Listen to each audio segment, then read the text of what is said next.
பொறுமை போவோம். Dress uniform போட்டுக்கிற சேத்துல ஊந்துருப்பா. கீரை வளர்ந்துக்குது, வா காட்டுறவா.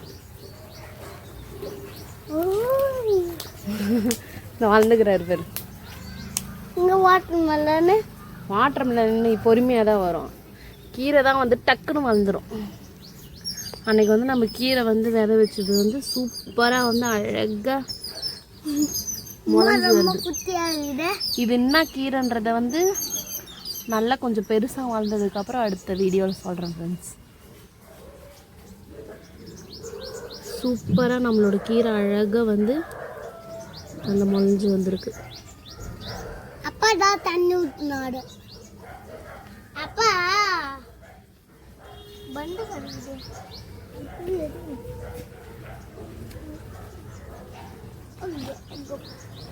கீரை வந்துச்சா, கீரை வந்துச்சா, கீரை வந்துச்சா. நீ தண்ணி அங்க போகாத. நடுவில் ஃபுல்லாக வந்து கீரை செடி ஃபுல்லாக ட்ரை ஆகக்கூடாதுன்னு லைட்டாக வந்து அப்பப்போ வந்து காலையிலையும் சாயங்காலமும் வந்து லைட்டாக தண்ணி வந்து தெளிச்சு விட்டுருணும். இல்லைனா வந்து ஃபுல்லாக காஞ்சி போயிடும். கீரை வளர்ந்துட்டும் ஒன்றாயிடும்னா அந்த ஈரப்பதம் இல்லைன்னா கீரை செடி அப்படியே வளர்ந்தது ஃபுல்லாமே வந்து காஞ்சி போயிடும். அதனால் அப்பப்போ கொஞ்சம் வந்து தண்ணி தெளித்து விடணும். தண்ணியை வந்து தெளித்து தான் விடணும். தண்ணியை நம்ம அப்படியே எடுத்து வந்து ஊற்றிட்டுனா கீரை ஃபுல்லாக அப்படியே ஸ்ப்ரெட் ஆகிடும், வளரவே வளராது. வேர்லாம் வந்து இப்போ தான் பிடிக்க ஆரம்பிக்கிறதுனால வந்து வேர் ஃபுல்லாக வேர் ஊனி வந்து வளராது. தண்ணியை ஃபுல்லாக வந்து நம்ம அப்படியே வந்து லைட்டாக ஸ்ப்ரெட் பண்ணி தான் விடணும், லைட்டாக தெளிச்சு தான்.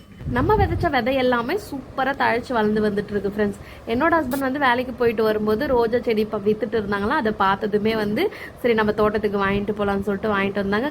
காலையிலே தோட்டத்துக்கு வந்து செடிக்கு எல்லாமே தண்ணியெல்லாம் பாய்ச்சிட்டு அதுக்கப்புறம் இந்த செடியையும் நட்டு வச்சாச்சு.